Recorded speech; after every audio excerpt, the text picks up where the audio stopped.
Bullet train को भी किया फेल, चल पड़ी ओमिक्रॉन की रेल।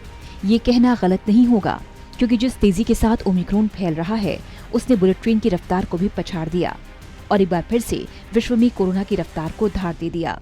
महज एक महीने में ये वेरिएंट 120 देशों में फैल चुका है। इस वेरिएंट के कारण मंगलवार को दुनिया में कोरोना का रिकॉर्ड 12.22 लाख मामले दर्ज हुए। इस दौरान 6,899 लोगों की जान चली गई। ब्रिटेन में बीते 24 घंटे में कोरोना के रिकॉर्ड मामले दर्ज हुए। मंगलवार को 1,29,471 नए कोरोना केस की पुष्टि हुई। वहीं अमेरिका में मंगलवार को 4,41,278 कोरोना मामलों की पुष्टि हुई। यहां कोरोना से 1,811 लोगों की जान गई। फ्रांस में बुधवार को कोरोना वायरस संक्रमण के रिकॉर्ड 2,08,000 नए मामले रिकॉर्ड हुए।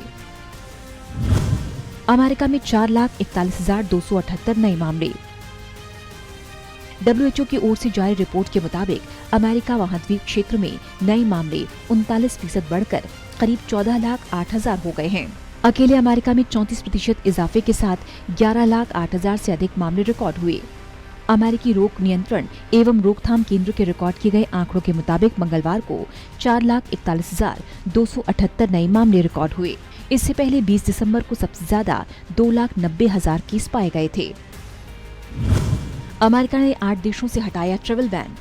हालांकि इस बीच अमेरिकी राष्ट्रपति जो बाइडेन ने मंगलवार को 8 दक्षिणी देशों से ट्रैवल बैन हटाने की घोषणा की है। आपको बता दें कि ओमिक्रॉन मिलने के बाद अमेरिका समेत कई देशों ने अमेरिकी देशों पर ट्रैवल बैन लगा दिया था। अमेरिका से इन देशों के लिए ट्रैवल 31 दिसंबर से शुरू हो जाएगा। इनमें दक्षिण Africa, Botswana, Zimbabwe, Namibia, Lesotho, Eswatini, Mozambique और मलावी शामिल हैं। जनवरी के अंत तक चरम पर होगा ओमिक्रॉन। पूरे विश्व में तेजी से पैर पसार रहे ओमिक्रॉन वेरिएंट के जल्दी चरम पर पहुंचने की आशंका है। अमेरिकी राष्ट्रपति जो बाइडेन के चिकित्सा सलाहकार एंथनी फॉसी ने मौजूदा संक्रमण की गति को देखते हुए कहा कि ओमिक्रॉन संक्रमण से जुड़े मामले जनवरी के आखिर तक अपने चरम पर हो सकते हैं। फ्रांस में एक दिन में मिले 2 लाख कोरोना संक्रमित। आंकड़ों पर गौर करें तो यूरोप के फ्रांस में अब तक के सबसे ज्यादा मामले रिकॉर्ड हुए हैं। मंगलवार को तकरीबन 2 लाख कोरोना संक्रमित मिले और 290 लोगों की मौत हुई। इसको लेकर फ्रांस के हेल्थ मिनिस्टर ओलिवियर वेरेन की माने तो जनवरी में हर रोज नए मामलों की संख्या 2.5 लाख तक पहुंच सकती है। हालांकि फ्रांस सरकार ने सख्त रुख अपनाते हुए देश के तमाम नाइट क्लब्स को 3 हफ्ते तक बंद रखने का आदेश जारी कर दिया है। लंदन के अस्पतालों में 53% कोरोना पेशेंट्स बढ़े। ओमिक्रॉन का प्रकोप ऐसा है कि इसने पूरे विश्व में कोरोना की रफ्तार को धार दे दी है, जिस कारण कोरोना के मामले तेजी के साथ बढ़ रहे हैं। यूके की बात करें तो यूके में 1,29,471 नए कोरोना के मामले रिकॉर्ड हुए। वहीं 143 लोगों की जान गई। ओमिक्रॉन संक्रमण की वजह से पेशेंट्स के अस्पताल में भर्ती होने की दर 53% से ज्यादा है। विशेष तौर पर लंदन ओमिक्रॉन से सबसे ज्यादा प्रभावित है। दक्षिण अफ्रीका में कम हो रहे केस। एक और विश्व में जहां कोरोना के केस तेजी के साथ बढ़ रहे हैं, वहीं दक्षिण अफ्रीका में ओमिक्रॉन के केस कम हो रहे हैं। सोमवार को संख्या 38% से घटकर 14,390 रह गई।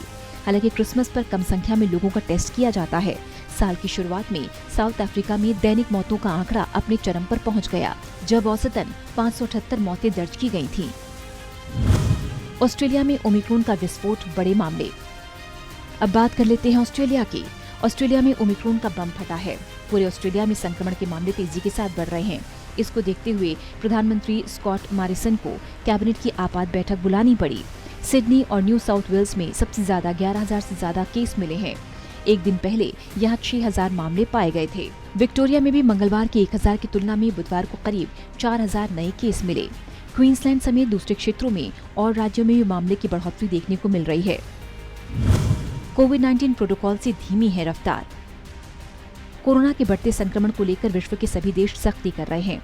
इसका असर ये है कि कोरोना की रफ्तार धीमी है। विदेशों से आने वालों के लिए आइसोलेशन के सख्त नियम और बड़े पैमाने पर मास्क लगाने को अनिवार्य करने जैसे नियमों ने ओमिक्रॉन के प्रसार को धीमा रखने में मदद की है। जापान, दक्षिण कोरिया और थाईलैंड ने हाल के हफ्तों में प्रवेश और पृथकवास प्रतिबंधों को फिर से प्रभावी बना दिया, जबकि बीते दिनों में इनमें राहत दी गई थी।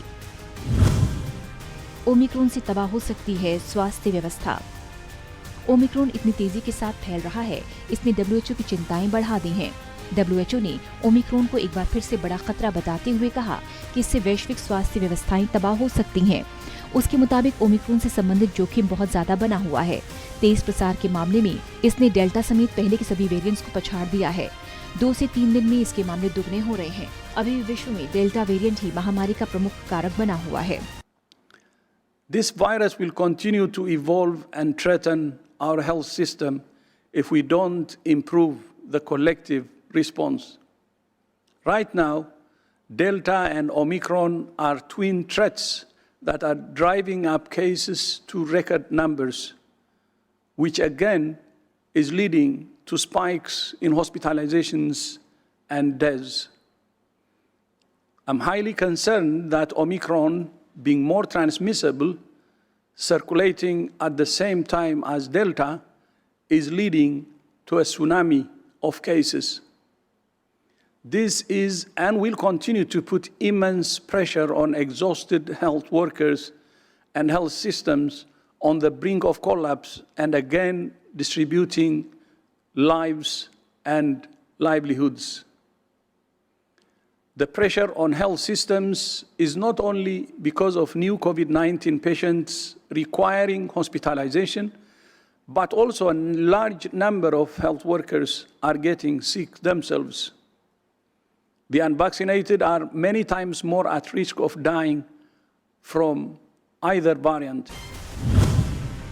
अगले साल खत्म हो सकता है महामारी का संकट। हालांकि पूरे विश्व के लिए दहशत का कारण बनी ओमिक्रॉन को लेकर एक राहत की खबर आई है। WHO के आपातकालीन मामलों के एक्सपर्ट माइक रेयान ने बुधवार को कहा कि विश्व को अगले साल कोरोना के गंभीर संकट से मुक्ति मिल सकती है। हालांकि उन्होंने ये भी कहा कि कोरोना अब जाने वाला नहीं है। ओमिक्रॉन की गंभीरता को लेकर उन्होंने कहा कि जब तक ये वेरिएंट बुजुर्ग लोगों तक नहीं फैलता, तब तक इसकी गंभीरता के बारे में कुछ भी कहना जल्दबाजी होगा। Certainly, yes, we would all like to see the acute phase of the pandemic come to an end.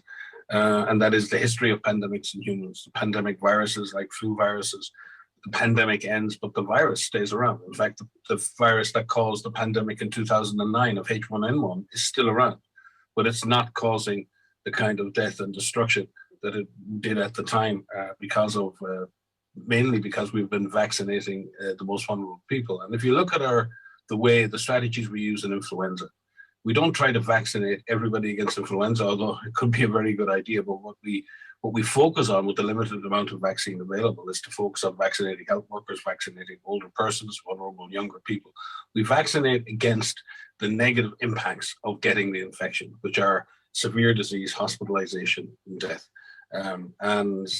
In that sense, heading to try and vaccinate everybody in the population who could potentially have a severe infection is the primary objective. And that was the objective set with the original idea of having 20% and 40% of the population covered. बहरहाल अब ऐसे ही एक चीज कही जा सकती है, सावधानी ही सुरक्षा देगी और इस महामारी से रक्षा करेगी। तो ऐसे में सावधान रहें, सतर्क रहें और गाइडलाइंस का पालन करते रहें। Special desk, total news.